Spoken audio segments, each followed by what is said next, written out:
The main focus of my research is to try to understand the nature of light. Everything I do, every paper I write, is in an effort to try to understand light. What is light? What is a photon? Do photons even exist? Is light a wave? Is it a particle? Is it something completely different? Is it all of the above? What is light? Can it even be defined? There are a lot of questions surrounding the nature of light. Planck's energy equation is at the heart of all these questions. A proper understanding of this equation is extremely important in the understanding of the nature of light and quantum mechanics. No one really understands quantum mechanics, according to Richard Feynman. Well, I'm not satisfied with not understanding. I want to understand. My gut feeling is that something is terribly wrong in the standard interpretation of this energy equation. As a computer scientist, I'm pretty good at finding bugs. At work, if someone can't find a bug in their program, they often come to me. So I felt that there was a bug in the current interpretation of Planck's energy equation. And so I took this as a challenge to myself to find the bug and then fix it. So this became my quest. In the end, I did find the bug. And it's not a small bug. It's a huge dragon-sized bug, one that should not be ignored. Am I overstating my claims? Well, I guess that's up to you to decide. A little bit about me. My name is Lori Gardy. I'm a computer scientist, and I work in the field of medical imaging. My area of expertise is 3D ultrasound, and so I'm very familiar with the physics of ultrasound. For example, it is my understanding that ultrasound waves can be both longitudinal and transverse. So when people say that light can't be a sound wave because light is transverse, I beg to differ. Sound waves can be transverse. Solids can transmit sound waves. And it was recently discovered that superfluids can transmit transverse waves too. Although I don't have a PhD, I have helped dozens of kids get their masters and PhDs. And I've co-authored many papers and even a few that I've written on my own. All of my papers are on ResearchGate, so if you want to check them out, they're pretty easy to find. So enough about me. This guy here is the star of the show. This equation, in my humble opinion, is the source of all the confusion surrounding light. This equation, in my humble opinion, is the source of all the problems with quantum mechanics. And this tiny equation, in my humble opinion, might even be the source of all the problems, confusions, and misinterpretations regarding the origin and evolution of the universe itself. I believe there's a bug in the program. The bug! This is a clue. The bug is over here. Before we get into this, I want to look at the other energy equation, E equals mc squared. When I study physics, I pay a lot of attention to unit analysis. Unit analysis is my thing. I wasn't happy with the current implementation of unit analysis, or dimensional analysis as they call it, and so I developed my own. I call it modified unit analysis. Modified unit analysis is almost exactly the same as standard unit analysis, with one simple addition, which I will show you. So, what are the units for this equation? The unit of energy is the joule, the unit of mass is the kilogram, and c squared interprets as emission and absorption. As you can see, this unit equation is an expression of the units of the joule. Notice that every term in the body of the equation has a corresponding unit in the unit section. This is how unit analysis works. Unit analysis is very important. The best way to find a flaw in an equation or a system of equations is to write down the units. If the units don't balance, then for sure something is wrong. Unit analysis also helps with interpretation. You can hide things in equations, but unit analysis, if done correctly, tells the whole story. So modified unit analysis puts square brackets around the unit terms to distinguish them from the terms in the body of the equation. Notice that there's an m in the body of the equation and there's an m in the unit section. In the body of the equation, m means mass, and in the unit section, m means the meter. So the square brackets are a very important notation because they help resolve this ambiguity. Now let's compare these two energy equations. Both of these equations have a variable, F and m. Both of these equations have a constant, h and c squared. And both of these equations equate to energy, E. In fact, written this way, you might think that you can equate these two equations like this. In practice, I have seen this done, but does it really make sense to do this? So a few years back, when I was studying this equation, I thought it would be interesting to sit in on an MRI class. Since I work in the field of medical imaging and I was working with MRI images at the time, I thought it would be prudent to learn more about MRI physics. Interestingly, this equation appeared in one of the very first slides of the very first class. Only it wasn't written like this. It was written like this. In MRI physics, this is how they write this equation. Delta E stands for change in energy. This important detail actually helped me find the bug. Technically, these two equations cannot be equated. These expressions are talking about two different things. The one on the left is about energy transformation, mass to energy, and vice versa. The one on the right is about energy transmission, the transmission of light energy. Energy transformation is instantaneous. It needs no time parameter. Energy transmission takes time. This delta implies that Planck's energy equation is the equation of an experiment. Experiments take time. In order to see the difference, we need to study the units. As we saw before, E equals mc squared has the units of the joule. Planck's energy equation has the same units, plus some extra stuff, and this must also evaluate to the joule. These are the units normally associated with Planck's constant. They call it the action constant. And these are the standard units for frequency or hertz, which literally translates to cycles per second. All of these units must simplify to the unit of the joule. Can you see the bug? The bug! So what is the problem? These units evaluate to joule. But what about the extra stuff? Here, the s's cancel and you end up with a 1, and j times 1 equals j, right? This is not true in the unit section of an equation. I agree that in the body of an equation, this is true. For example, k times 1 equals k. If that was in the body of the equation, it would be true. But this is not true in the unit section of an equation. Units are not numbers. They are placeholders for numbers.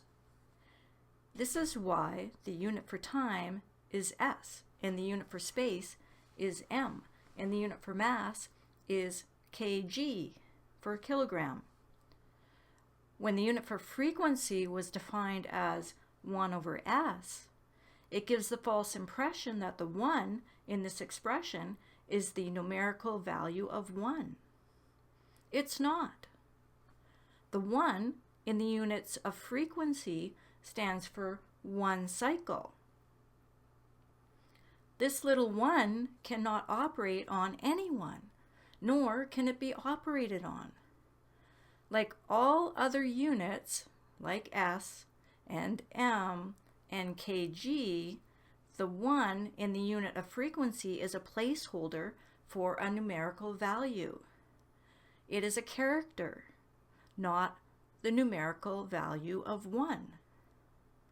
Thus, this is not true in the unit section of an equation. There is no place for numerical values in unit analysis, not even the numerical value of 1. It is a mistake to do this. This is where I found the bug. This is the bug. The bug! Now that we've identified the bug, I'm going to show you how to fix it. Then I'm going to show you how fixing the bug leads to a better understanding of the nature of light. Spoiler alert, photons as defined by mainstream physics do not exist. Next, I'm going to teach you about modified unit analysis. Standard unit analysis is often referred to as dimensional analysis, but modified unit analysis calls it domain analysis. The domain of time has the units s for second. The domain of space has the units of m for meter. The domain of mass, or inertia, has the unit kg for kilogram. And the domain of charge has the units C for coulomb. So far, nothing changes from standard dimensional analysis. Modified unit analysis adds another domain to the domain of units, which I refer to as the domain of oscillation, or simply the domain of cycles. The symbol given to the unit for this domain is the delta symbol, and interprets as 1 cycle.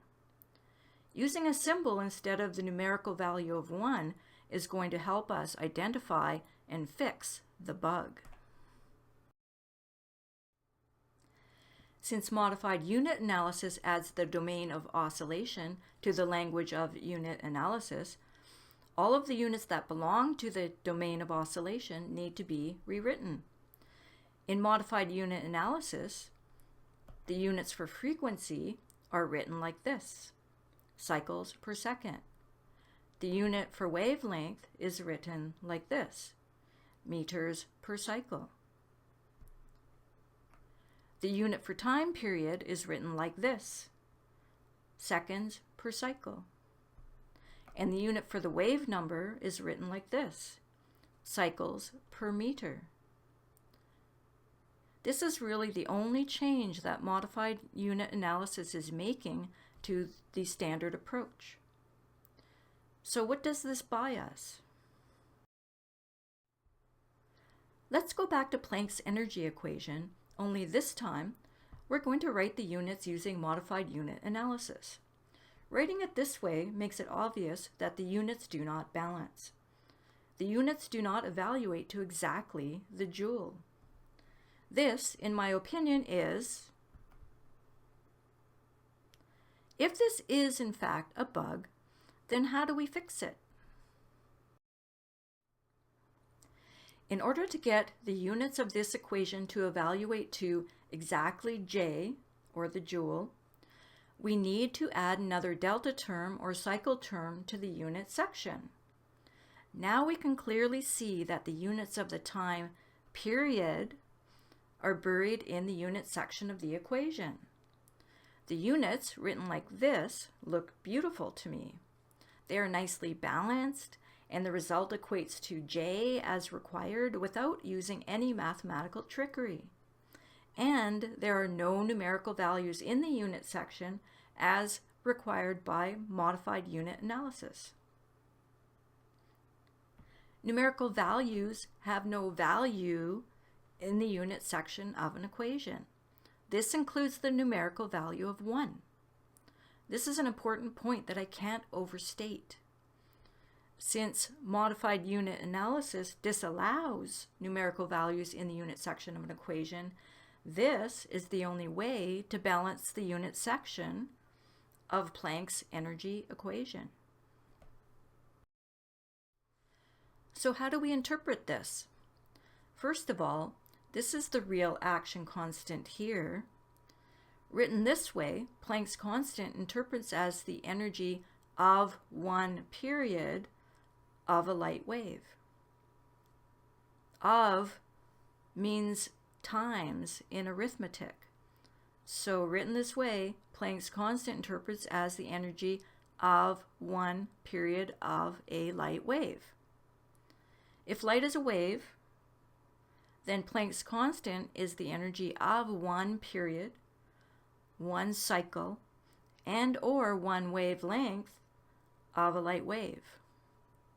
In other words, no matter which frequency you are talking about, each period of light contains the same energy. Every wavelength of light contains the same energy.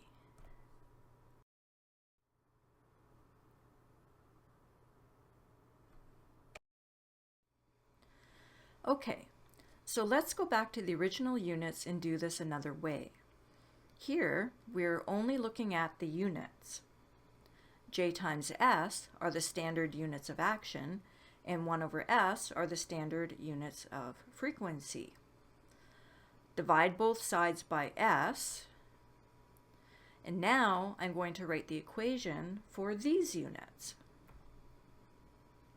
I have now transformed Planck's energy equation into a power equation.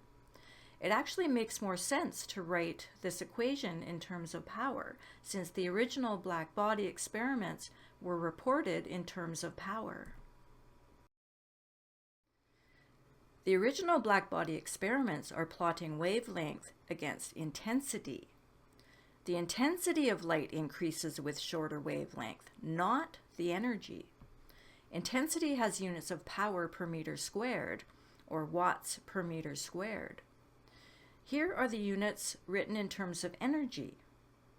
The units of power are joules per second.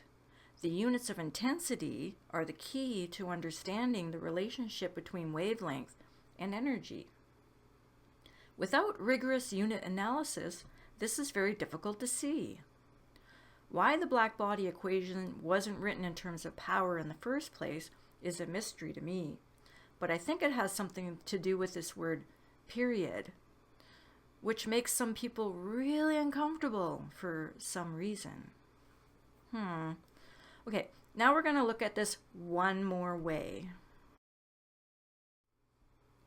Here is the power equation from a previous slide. Now I'm going to convert it back to an energy equation. Step 1. This exposes the missing measure time parameter. This is the measure time parameter of the experiment. Power delivery requires time. Step 2. Multiply both sides by t.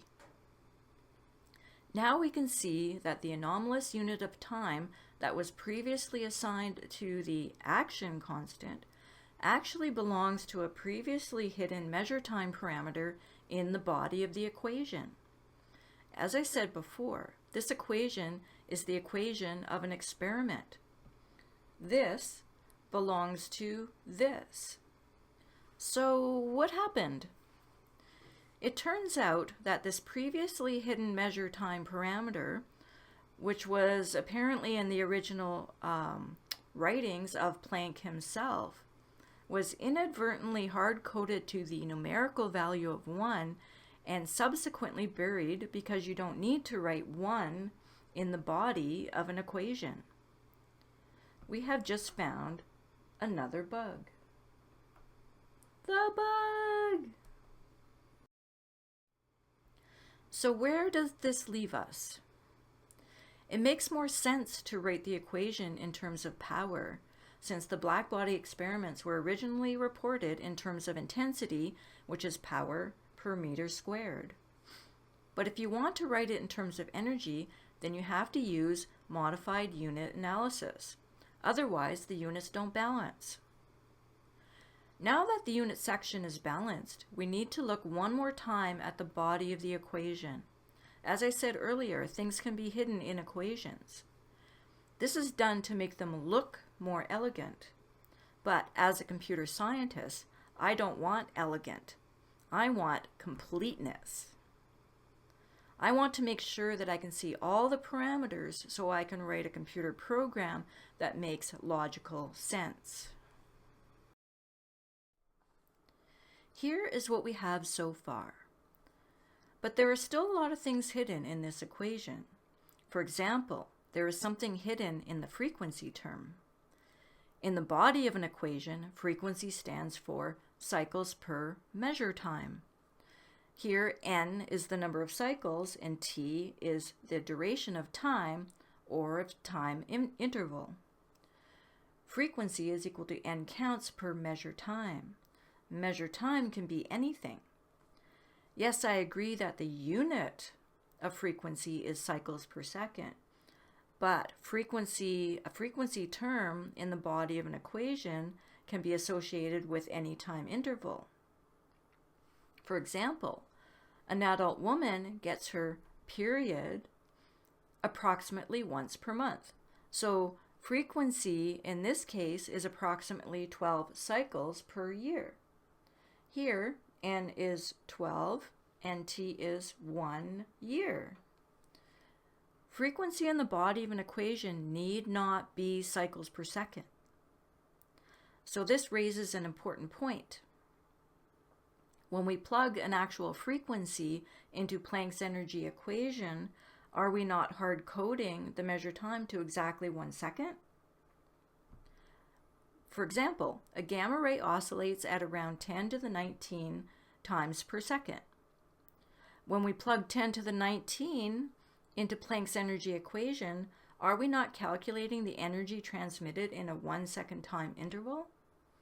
Otherwise, what does cycles per second mean? Just think about it. Okay, so now we can write this.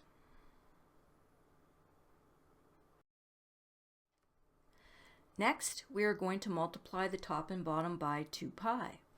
Why? Because in the domain of oscillation, 2 pi corresponds to 1 cycle. And since the equation contains a frequency term, I wanted to show where cycle fits into the body of this equation. Then we arrange and write the following. Here, h over 2 pi is reduced Planck's constant, and the term on the right corresponds to angular frequency.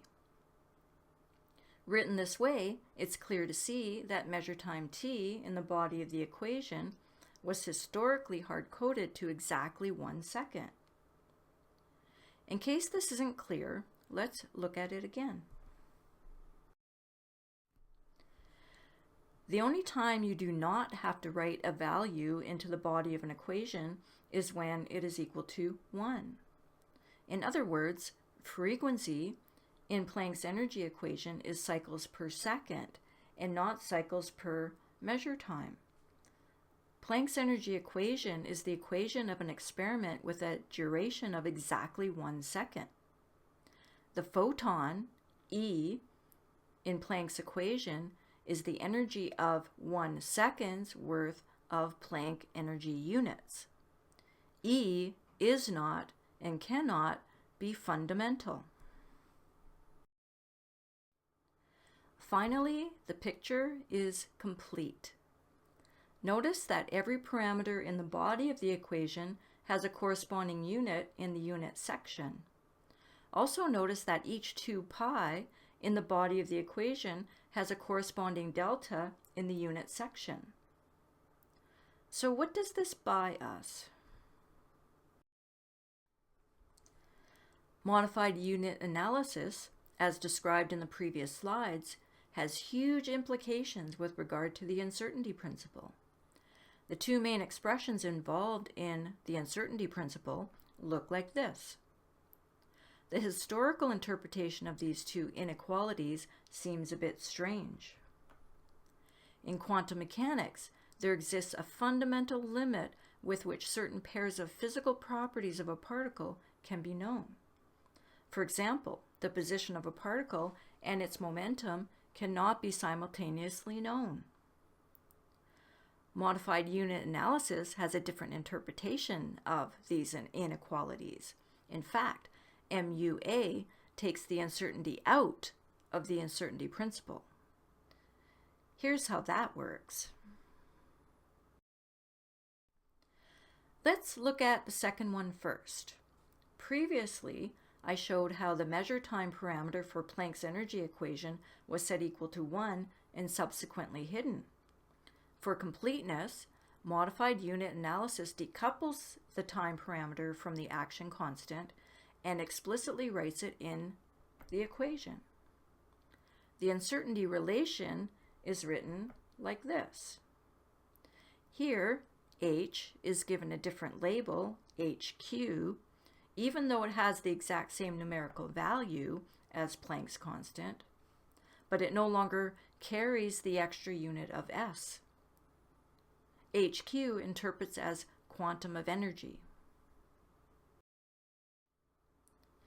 This relation now simplifies to this. The interpretation of this is quite simple. A change in energy less than the quantum of energy can never be created or detected. All detectable energy changes will be greater than or equal to the quantum of energy. It can't get much simpler than this. We will never be able to detect an energy transition or energy change smaller than Planck's constant. We can now make a prediction.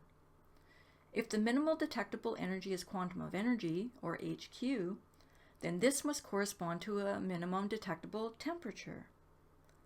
The units of Boltzmann constant are joules per Kelvin. This is a conversion factor. In order to convert energy to temperature, we must divide energy by Boltzmann's constant. If we plug in the quantum of energy into this equation, according to MUA, this should give us the minimum detectable temperature. The only temperature smaller than this, according to MUA, is 0. So what is the lowest temperature ever created and measured? If a temperature lower than this was ever measured, then this would falsify the quantum of energy as the smallest detectable energy. So far, the coldest temperature ever created was by a group at MIT who created and measured a temperature of around 500 picokelvin, or 5 times 10 to the minus 10 Kelvin. This is only one order of magnitude higher than the quantum of temperature predicted by modified unit analysis. So the quantum of temperature has not yet been falsified. So far, so good. Now, we're going to do the same thing with the other inequality. Like in the previous example, we have decoupled the time parameter from the action constant and placed it into the expression beside the quantum of energy. And now we divide both sides by delta T. Delta P is momentum, delta X over delta T is velocity. So the expression on the left here has the units of energy. And so we're back to this relation. A change in energy less than the quantum of energy can never be created nor can it be detected, no matter what frequency of light we are talking about. Put simply, all frequencies of light are quantized by Planck's constant. But how?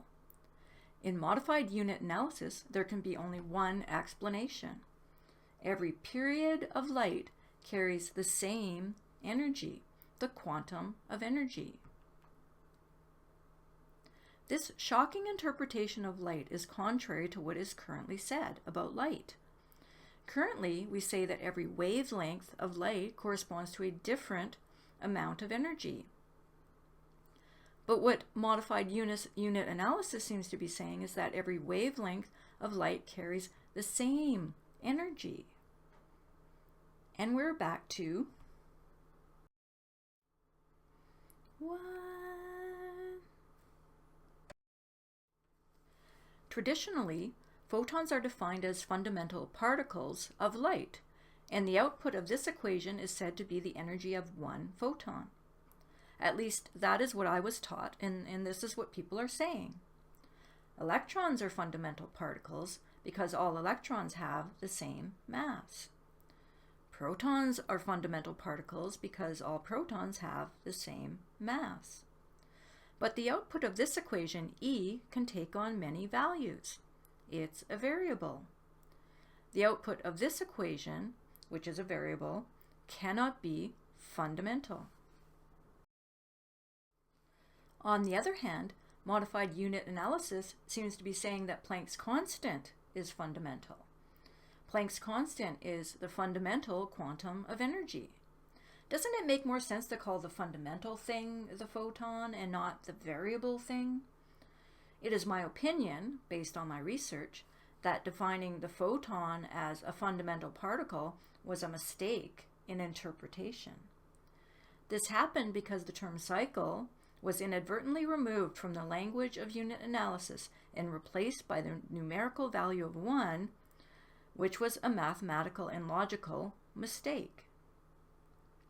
Numerical values do not belong in the unit section of an equation, not even the numerical value of 1. What I'm saying here is that every wavelength of light carries the same energy no matter what frequency we are talking about. It is only the intensity of light that changes with wavelength. This is what the black body experiments were telling us. So next, I'm going to show you how every wavelength of light can carry the same energy, and at the same time, a decrease in the wavelength can increase the intensity of the light received by a detector. So here is one of the main figures from my paper, Planck's constant and the nature of light. This is a schematic of 3 frequencies of light entering a detector. Here, the unit of time is exactly 1 second. In this schematic, each period of light carries the same quantum of energy. Each dot represents 1 quantum of energy. Keep in mind that this is just a schematic, and this is not what I think light looks like, okay? In the black body curve, the maximum intensity increases with smaller wavelengths of light. Looking at the units for intensity, you see that there are several ways that this can happen. You can increase the number of energy quanta delivered in unit time. Clearly, the bottom one delivers more energy units per unit time, per second. Or you can deliver the same amount of energy to a smaller surface area of the detector in a shorter period of time. Clearly, the bottom one delivers the same amount of energy to a smaller area of the detector in a shorter period of time. This explains how every period of light can carry the same energy, but the intensity of the light can still increase with shorter wavelengths. It is the intensity of the light that changes with wavelength, not the energy. And, well, that's about it. Planck's constant is a quantum of energy, and the reason that all frequencies of light are quantized by this value is because all wavelengths of light contain the same amount of energy, a quantum of energy. Modified unit analysis led me to an alternate interpretation of light where every wavelength of light carries the same quantum of energy, but different wavelengths deliver different energy intensities to the detector. Although the units of intensity contain the units of energy, the units of intensity and the units of energy are not the same thing. Long story short, Planck's constant is the real fundamental, and it should have been given the name photon. The so-called photon of the Standard Model is a E is not the energy of a fundamental particle. E can take on many values, so it cannot be fundamental. If E is not the energy of a photon, then what is it? Since the frequency term in Planck's energy equation is defined as cycles per second, then this equation must be the equation of a 1-second experiment. In modified unit analysis, E interprets as an arbitrary collection of 1 second's worth of energy quanta. Something went terribly wrong more than 100 years ago when Planck and the boys were trying to write this equation for the blackbody experiment. The real quantum of energy is the real star of the show. The real quantum of energy is the real photon.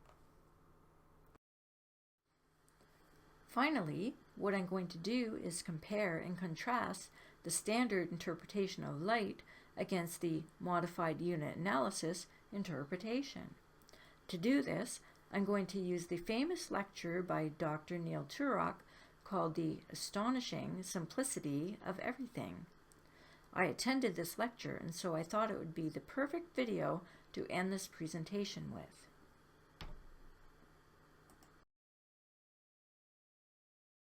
Now, having discovered that physics works through waves and through this back and forth motion described so nicely by the imaginary number, which, by the way, any electrical engineer will tell you they know I very well. It's a very useful trick.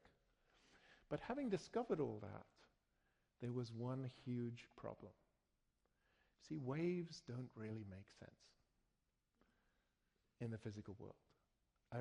If Maxwell was right, was absolutely right, that light was a wave and that was the end of the story, none of the world we know would work. And the reason has to do with heat. Look at the sun. It's obviously very hot. It's shining at light at a certain wavelength, the wavelength of visible light, which is a fraction of a millionth of a meter, fraction of a micrometer. If waves really existed, as in Maxwell's theory, with no other caveats, the sun could not exist. For the following reason. You see, waves can carry energy. And the problem is that if you allow waves of arbitrary wavelength, you can fit an arbitrary number of those waves into any volume of space. Okay, so say we're sitting in this room, and I want to tell you about all the possible waves of the tiniest little wavelength you could imagine. How many waves could you fit in the room? Well, as many as you like, because I can make them as small as you like. Okay, because they're there, they're waves, they're solutions to Maxwell's equation. The trouble is, if there really was this infinity of possible short waves, they would carry the heat of the sun away in an instant. Okay, so if Maxwell was true, the sun couldn't exist. And it's true of any hot object. The only thing that saves the day is that light isn't a wave. Okay, it's a particle. And that's what Max Planck discovered in 1900. Planck was hired by the German Bureau of Standards to help design light bulbs that would be more efficient. They needed to emit the maximum possible amount of light in visible wavelengths. And so that was his task, and so he had to make a theory of why is it that a hot wire glows at a certain temperature or a certain wavelength? Hot wire of a certain temperature, why is there a corresponding wavelength? And the more he tried, the more confused he got. Nothing made any sense because he kept losing all the energy into infinitely short waves. There are just so many of them. And so he hit upon a simple idea, that light refuses to carry energy except in packets which depend on the wavelength of the light. So the short wavelength light, the very little waves, are incredibly fussy. The energy they carry is huge. And basically it says, if you don't have enough energy for me to take, I'm not taking any. and that's the consequence of why the sun is stable. So if you want to know, so Planck's law was that the energy light carries is a new constant of nature called Planck's constant times the frequency of the light. Frequency is higher the shorter the wavelength.